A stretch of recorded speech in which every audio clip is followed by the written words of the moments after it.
The Nakajima aircraft plant was the chief target, and in spite of clouds, we can see a bit of the plastering it received. They reproduced what must have happened in the city when American bombs came hailing down.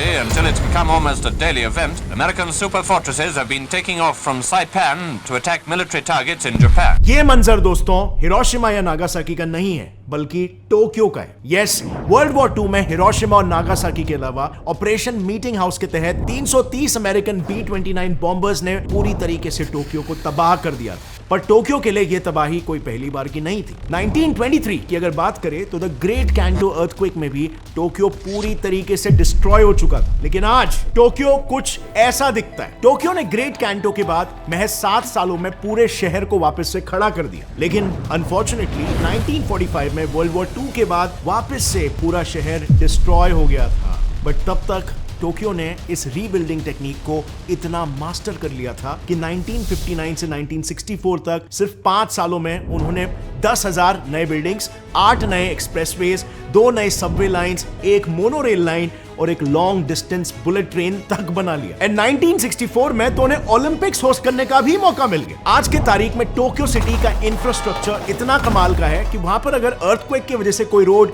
इस तरह जमीन में धंस भी जाती है, destroy हो जाती है, तो अनुमान लगाइए कितने दिन में वो रोड कंप्लीटली रिपेयर हो जाती होगी। Only 6 days। And what about a collapsed bridge like this? बस 2 महीनों में पूरा रिपेयर, ब्रांड न्यू। और उनकी सिटी प्लानिंग, टोक्यो के वॉकवेज में लगे ऐसे ब्रेल पेवमेंट से एक ब्लाइंड पर्सन भी पूरे शहर में अकेले घूम सकता है। इतना वेल प्लान्ड ये सिटी है। एंड इनका सबसे आइकॉनिक फीचर है इनका सीवेज सिस्टम, जो कि इतना वेल मेंटेन्ड है कि उनके सीवर यानी कि गटर तक का भी टूरिज्म होता है। Amazing, right? बट गाइस, यहाँ पर मेन प्रॉब्लम ये है कि टोक्यो में अब तक 250 प्लस अर्थक्वेक्स आ चुके हैं और 5 मेजर अर्थक्वेक्स। उसके बावजूद भी ऐसा इंफ्रास्ट्रक्चर बनाना और उसे मेंटेन करना, how is this even possible? Well friends, इसे जानने के लिए ना हमने टोक्यो गवर्नमेंट के डेवलपमेंट प्लान्स पर थोड़ी सी नजर घुमाई।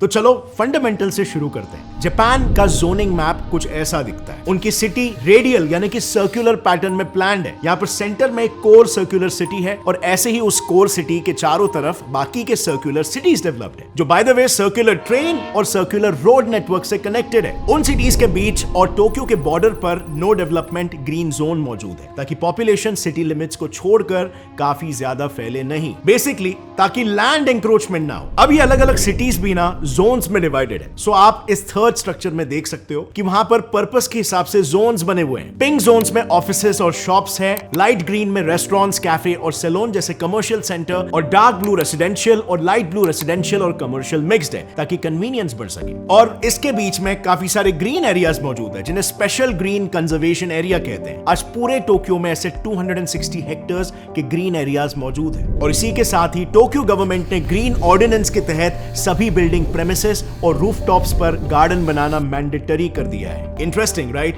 ऐसा रेगुलेशन शायद ही किसी कंट्री में एप्लीकेबल होगा, बट टोक्यो ने इन रूफटॉप गार्डन से ही अकेले 180 हेक्टेयर्स का ग्रीन एरिया कवरेज कर दिया है। Similar convenience based planning style आपको इनके ट्रांसपोर्ट सिस्टम में भी दिख जाएगा। Starting with travelling. टोक्यो का ट्रैवलिंग इतना कन्वीनियंट है कि 12 साल के बच्चे यहाँ पर अकेले ट्रेन में ट्रैवल कर सकते हैं। उनका पब्लिक ट्रांसपोर्ट इतना फैला हुआ है कि डेलॉइट के एक सर्वे के मुताबिक वहां पर प्राइवेट कार जर्नी सिर्फ 12% है। डोंट फॉरगेट फ्रेंड्स, टोक्यो एक हेवीली पॉपुलेटेड सिटी है, मुंबई से भी ज्यादा पॉपुलेटेड। सो इसे मैनेज करने के लिए वहां पर बाकी के मेजॉरिटी सिटीजंस पब्लिक ट्रांसपोर्ट का इस्तेमाल करते हैं, और इसीलिए टोक्यो का ट्रांसपोर्ट सिस्टम दुनिया का तीसरा बेस्ट सिस्टम है। और उसे बेस्ट बनाता है उनका एक बहुत ही यूनिक और iconic model, the integrated underground transport model. So Tokyo की खासियत बेसिकली ये है कि उनके यहाँ पर 11 मेजर स्टेशन ऐसे हैं जो जमीन के नीचे, and I am talking about 9 freaking storey deep developed है। Can you imagine that? जमीन के नीचे 9 माले का पूरा एक building. Take Shibuya station for an example. इसके स्टार्टिंग 4 फ्लोर्स पर मॉल, रेस्टोरेंट्स जैसे पब्लिक यूटिलिटी एरियाज है, और नीचे 5 फ्लोर्स पे अलग अलग रेल नेटवर्क लाइंस, रोड्स और पार्किंग लॉट्स कनेक्टेड है। I know, crazy, right? Tokyo अपने सिटीजन्स को ऐसा एक्सपीरियंस देता है, ट्रूली अपलॉडेबल। इनफैक्ट फ्रेंड्स, इसीलिए आप देखोगे इंडिया से भी काफी इंडियंस टोक्यो में माइग्रेट हुए। अब ऑफ कोर्स ये नंबर यूके और यूरोपियन कंट्रीज के मुकाबले कम है, ओनली बिकॉज जापान में इंडियंस के लिए लैंग्वेज बैरियर का मेजर प्रॉब्लम है। लेकिन यूरोपियन कंट्रीज में ये प्रॉब्लम नहीं है। यूरोप का सिटी प्लानिंग और इंफ्रास्ट्रक्चर भी टोक्यो की तरह ही काफी वेल डेवलप्ड है और इसीलिए यूरोप में world wide second highest immigration rate है इंडियंस का, and Indians prefer it to.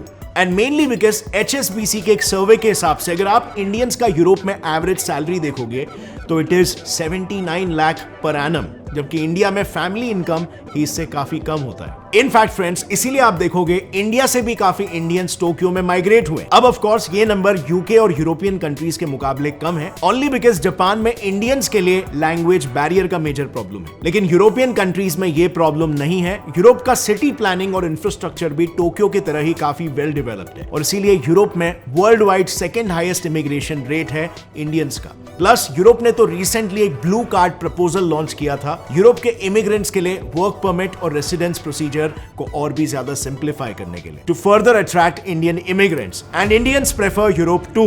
HSBC के इस सर्वे के हिसाब से जैसे आप देख सकते हो, इंडियंस का यूरोप में एवरेज सैलरी ही वोपिंग 79 लाख पर एनम है, जबकि इंडिया में फैमिली इनकम ही इससे काफी कम होता है, only 44,000 rupees. Also, not to forget, किसी भी EU member state का पासपोर्ट होने से you become a full citizen of all European countries, जिससे इंडियंस को मिलता है visa free travel access to more than 160 countries around the world. लेकिन कई बार इंडियंस को यूरोपियन सिटीजनशिप कैसे हासिल करना है, क्या प्रोसीजर होता है, अप्लाई कैसे करना है, इसका उतना नॉलेज नहीं होता और कई सारी एजेंसीज यहां पर उनसे एक्स्ट्रा ज्यादा चार्ज भी कर लेती है। बट डोंट वरी, इसके लिए lawyers is one step solution for you. इनकी वंडरफुल टीम ऑफ लॉयर्स आपको मेनली यूरोपियन सिटीजनशिप अचीव कराने के लिए independently complete legal support provide करती है, जिसमें आपका एनर्जी और टाइम इन्वॉल्वमेंट एकदम मिनिमल होता है। सो अगर आप यूरोपियन सिटीजनशिप या रेसिडेंस परमिट या परमानेंट रेसिडेंसी इनमें से किसी के लिए भी अप्लाई करना चाहते हो, डिस्क्रिप्शन में दिए हुए लिंक पर क्लिक करो और लॉयर्स के वेबसाइट पे जाके लॉयर्स इमिग्रेशन के लॉयर्स के साथ एक फ्री कंसल्टेशन के लिए रिक्वेस्ट कर लो, and that's it. And now friends, Tokyo के इस unbelievable 9-story integrated underground transport model को समझने के बाद get ready to be completely amazed by Tokyo's wonderful rail network।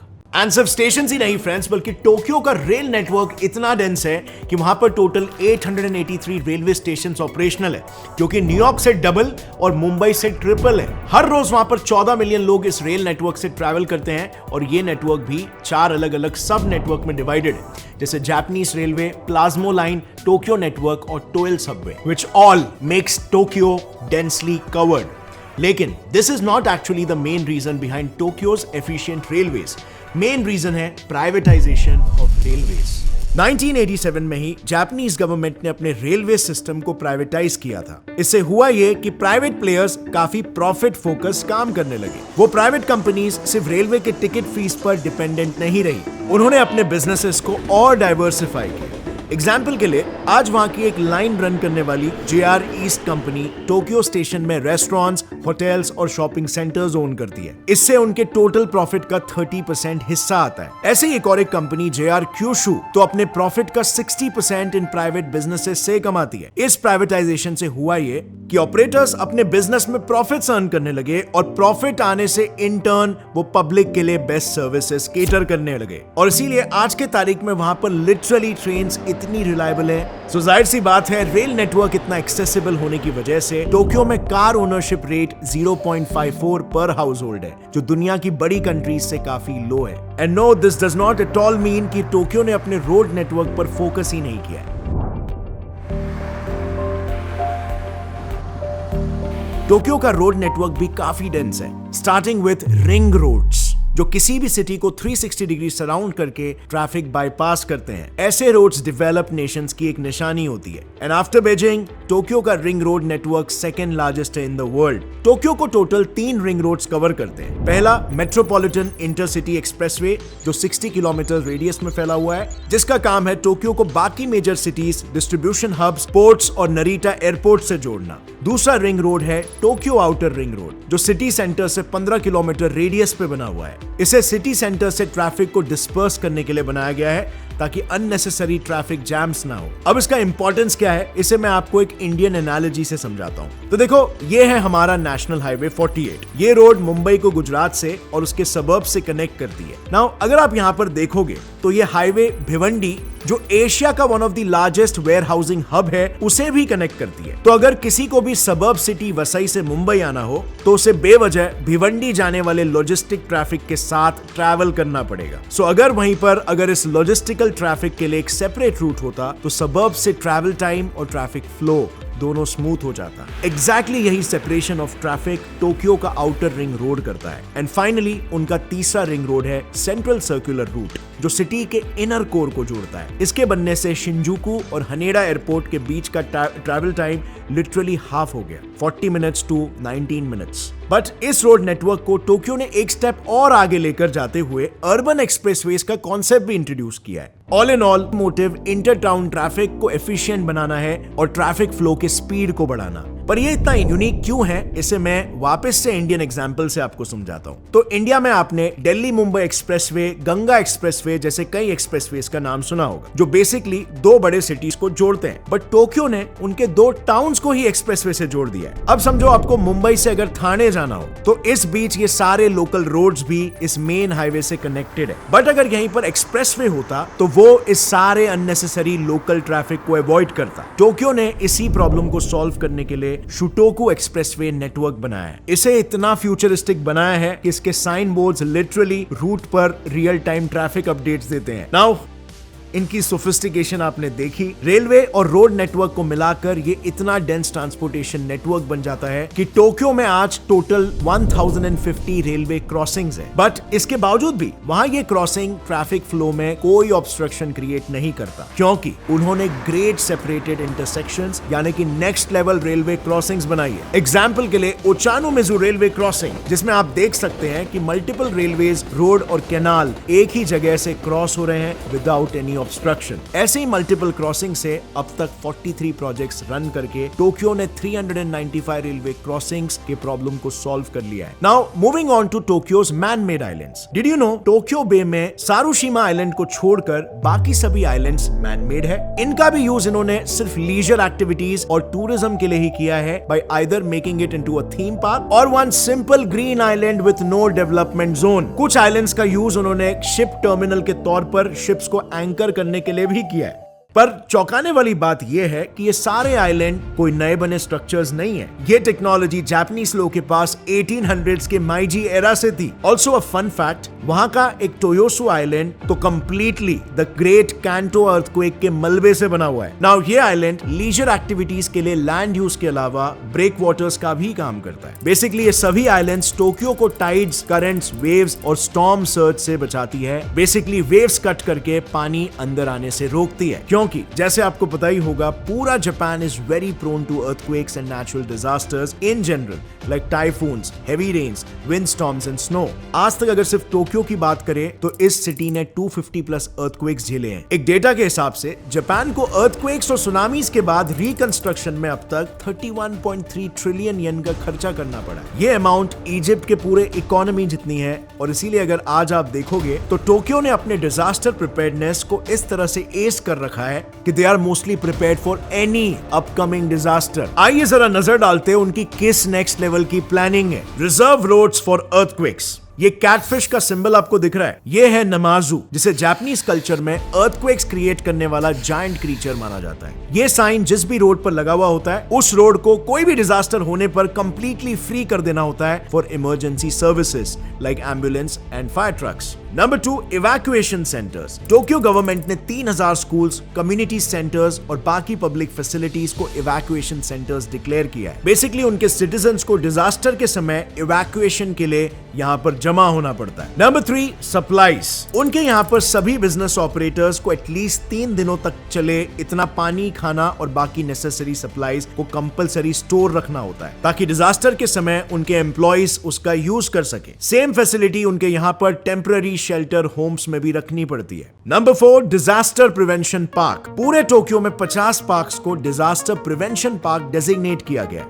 ये पार्क्स नॉर्मल दिनों में किसी बाकी पिकनिक स्पॉट जैसे होते हैं, बट डिजास्टर के समय में ये रेफ्यूजी कैंप्स बन जाते हैं। यहाँ पर कई सारे मैनहोल्स बने हैं जो इस सिचुएशन में इमरजेंसी टॉयलेट्स बनते हैं। वहां के बेंचेस स्टोव्स में कन्वर्ट होते हैं और ऐसे स्ट्रक्चर्स टेम्पररी टेंट्स में तब्दील हो जाते हैं। Number 5, disaster alert. 2007 से जापान में जे अलर्ट नाम से अर्ली वार्निंग सिस्टम ऑपरेशनल है, जो अर्थक्वेक आने से पहले ही टोक्योइट्स के फोन पर अलार्म बजा के उन्हें अलर्ट कर देता है। इसके अलावा डिजास्टर होने के बाद उनका थर्ड आई ड्रोन सिस्टम डिब्रीज को स्कैन करके उसकी थर्मल इंफ्रारेड इमेजिंग रेडी करता है, जिससे रेस्क्यूअर्स को फंसे हुए लोगों की एक 3D इमेज मिलती है, जिसकी मदद से वो लोगों को बचाते हैं। इसके अलावा कई सारे और डिजास्टर स्पेसिफिक प्रिकॉशंस भी बने हुए हैं। टोक्यो में अर्थक्वेक्स और सुनामी फ्लड्स काफी प्रोमिनेंट डिजास्टर है और इसीलिए इन डिजास्टर्स की प्लानिंग इनके तरफ से एकदम नेक्स्ट लेवल है। सबसे पहले अर्थक्वेक रेजिस्टेंस से शुरू करते हैं। जैसे कि आपको पता होगा, पूरे जापान में अर्थक्वेक प्रूफ बिल्डिंग्स मौजूद है और ये इसीलिए क्योंकि सिर्फ टोक्यो में हर 48 आवर्स में एक छोटे मैग्नीट्यूड का अर्थक्वेक आता है। इसी को टैकल करने के लिए टोक्यो ने बिल्डिंग्स के लिए 2 इंपॉर्टेंट पैरामीटर्स बनाकर रखे। पहला ये कि बिल्डिंग 3 से 4 छोटे स्केल पे आए अर्थक्वेक को झेलनी चाहिए बिना एक भी क्रैक आए, और दूसरा पैरामीटर ये है कि 7.9 या उससे ऊपर वाले मैग्नीट्यूड के अर्थक्वेक से बिल्डिंग डैमेज हो चलेगा, बट उससे कोई ह्यूमन लॉस नहीं होना चाहिए। और इस इतने स्ट्रॉन्ग स्ट्रक्चर के लिए वहां के बिल्डिंग्स के फाउंडेशन में ही रबर शॉक एब्जॉर्बर्स लगाए जाते हैं, और इस वजह से जब अर्थक्वेक आता है तब उसकी पूरी एनर्जी ये रबर एब्जॉर्ब करके बिल्डिंग कॉलम्स को स्टेबल रखते हैं। बट इसके साथ हर सेकंड फ्लोर पर डैम्पर्स यानी साइकिल पंप्स जैसे शॉकअप्स लगाए गए हैं। जब भी अर्थक्वेक आता है, इन डैम्पर्स में मौजूद लिक्विड कंप्रेशन के अगेंस्ट पुश करते हैं और ऐसे करके बिल्डिंग्स के फ्लोर सही सलामत अर्थक्वेक को सस्टेन करते हैं। टोक्यो में इन्हीं डैम्पर्स का इस्तेमाल ब्रिजेस को अर्थक्वेक प्रूफ बनाने में भी किया जाता है। टोक्यो गवर्नमेंट की ऑफिशियल वेबसाइट ये कहती है कि ब्रिजेस का डिजास्टर के वक्त टूटना सेकेंडरी डिजास्टर है, और इसीलिए टोक्यो गवर्नमेंट ने अपने सारे पुराने ब्रिजेस को रिप्लेस करके नए अर्थक्वेक प्रूफ ब्रिजेस में डेवलप किया है। टोक्यो में यूटिलिटी पोल्स यानी ओवरहेड वायर वाले पोल्स को निकालकर भी अंडरग्राउंड किया गया है। इससे ना ही सड़कें दिखने में मैनेज्ड और ब्यूटीफुल लगते हैं, पर डिजास्टर के वक्त स्ट्रीट्स पर इलेक्ट्रिक वायर्स गिरने का खतरा भी नहीं रहता। 2011 के the great east Japan earthquake में पाइप जॉइंट्स के टूटने पर काफी ज्यादा नुकसान हुआ था। इससे लर्निंग लेते हुए बस 10 सालों के अंदर टोक्यो ने 5000 किलोमीटर के अर्थक्वेक रेसिस्टेंट पाइप जॉइंट्स लगा दिए हैं, जिससे फ्यूचर में पाइप डिस्ट्रक्शन नहीं होगा। सो अर्थक्वेक्स के अलावा दूसरा मेजर डिजास्टर है फ्लड्स और सुनामीज। इससे शहर को प्रोटेक्ट करने के लिए पूरे टोक्यो में एक फ्लड मैनेजमेंट सिस्टम लगा हुआ है, जिसका पहला प्रोटेक्शन हार्नेस है टाइडल बैरियर लाइन। इसमें टोक्यो बे पर 15 फ्लड गेट्स, 21 फ्लड एम्बैंकमेंट्स और अप्रॉक्सीमेटली 60 किलोमीटर्स की सी वॉल बनी हुई है। ये वॉल सी लेवल से 8 मीटर ऊंची है और जब सुनामी आती है तब ये गेट्स बंद हो जाते हैं। इसके बाद हेवी रेन्स या रिवर ओवरफ्लो से फ्लड आने पर पूरे टोक्यो में फ्लड कंट्रोलिंग टनल्स लगे हुए हैं, जो 14 फ्लोर्स अंडरग्राउंड बने हुए हैं। जब फ्लड आता है तब पानी इसके अंदर चले जाता है और फिर सबसे पहले पानी इस सेडिमेंट बेसिन से गुजरता है ताकि सारा मलबा इकट्ठा हो सके। इसके बाद पानी को बड़े टैंक्स में स्टोर करते हैं और नदी के नॉर्मल लेवल होने पर उस टैंक में स्टोर्ड पानी को समुद्र में छोड़ा जाता है। वहां पर जी कैन नाम का एक सीवर सिस्टम भी बना हुआ है, जहां लोग लिटरली टूरिज्म के लिए जाते हैं, जो सिटी का excess water run of collect करता है। ये सीवर 165 फीट यानी लगभग 15 स्टोरी जमीन के नीचे बना हुआ है और इसे वो अंडरग्राउंड टेंपल कहते हैं। इसके अलावा टोक्यो वालों ने एनवायरनमेंट सस्टेनेबिलिटी को इस लेवल पर प्रायोरिटाइज किया है कि उन्होंने लिटरली सोलर रोड्स और पीजो इलेक्ट्रिक टाइल्स लगाए। सो बेसिकली टोक्यो में पब्लिक स्पेसेस और पार्किंग्स में सोलर रोड्स बिछाए हुए हैं और ये रोड्स 3 लेयर्स के होते हैं। पहला लेयर प्रोटेक्टिव लेयर का होता है जो कि हैवी वेट्स को संभालता है। दूसरे लेयर में एलईडी लाइट्स लगे हुए हैं और आखिरी लेयर में सोलर चिप और इलेक्ट्रिक कनेक्शंस होते हैं। इनफैक्ट इसमें सेल्फ हीटिंग सिस्टम भी लगाया हुआ है जो कि बर्फ को मेल्ट करता है ताकि रोड्स क्लियर रह सके। फॉर एग्जाम्पल टोक्यो सागामा हिहारा के 7-Eleven कन्वीनियंस स्टोर के पार्किंग लॉट में ये रोड्स इंस्टॉल्ड है। उस स्टोर के मैनेजर का ये कहना है कि इससे हर साल 16,145 किलोवाट आवर्स की इलेक्ट्रिसिटी पैदा होती है, जो कि स्टोर की 9% एनर्जी को केटर करता है। प्लस टोक्यो के शिबुया स्टेशन फॉर एग्जाम्पल पर पीजो इलेक्ट्रिक टाइल्स लगे हुए हैं दरअसल ये टाइल्स वाइब्रेशन से इलेक्ट्रिसिटी जमा करते हैं और इस स्टेशन पर ये एंट्रेंस पे लगाए गए हैं जहां पर मैक्सिमम फुटफॉल होता है। अब फिर इससे जनरेटेड इलेक्ट्रिसिटी को बैटरीज में स्टोर किया जाता है और उसका इस्तेमाल बाद में आराम से किया जाता है। नाउ टोक्यो ने टूरिज्म को भी बाकी कंट्रीज के मुकाबले काफी यूनिकली प्रमोट किया है। सो आप लोग बेसिकली अभी तक समझ गए होंगे कि टोक्यो का मतलब यूनिकनेस, इनोवेशन। सो यूजुअली किसी भी कंट्री के ना हिस्टोरिकल मॉन्यूमेंट्स को विजिट किया जाता है, बट वहीं पर टोक्यो ने इंफ्रास्ट्रक्चर टूरिज्म का नया कॉन्सेप्ट शुरू किया है क्योंकि उनके स्ट्रक्चर काफी वेल डिजाइंड है। वहां पर water supply station, waste water treatment plant, इसका भी टूरिज्म होता है। इसी के साथ उन्होंने अपने पब्लिक प्लेसेस को भी टूरिस्ट अट्रैक्शन में तब्दील किया। सो आज लिटरली उनके यहां पर स्ट्रीट साइड्स का टूरिज्म होता है, which in itself is quite amusing. You know what friends, एक और एक चीज है which is equally amusing. आपने कोई भी यूरोपियन कंट्री को अगर देखा होगा, सारे कंट्रीज के बिल्डिंग, उनकी सड़कें, उनके कमर्शियल सेंटर्स, उनके पार्क्स, बेसिकली उनका पूरा का पूरा सिटी इस तरह से डिजाइंड होता है जैसे कि मान लो किसी ने एक ड्राइंग बना ली हो, एकदम picture perfect. But how is this possible? Have you ever wondered how is Europe so well planned?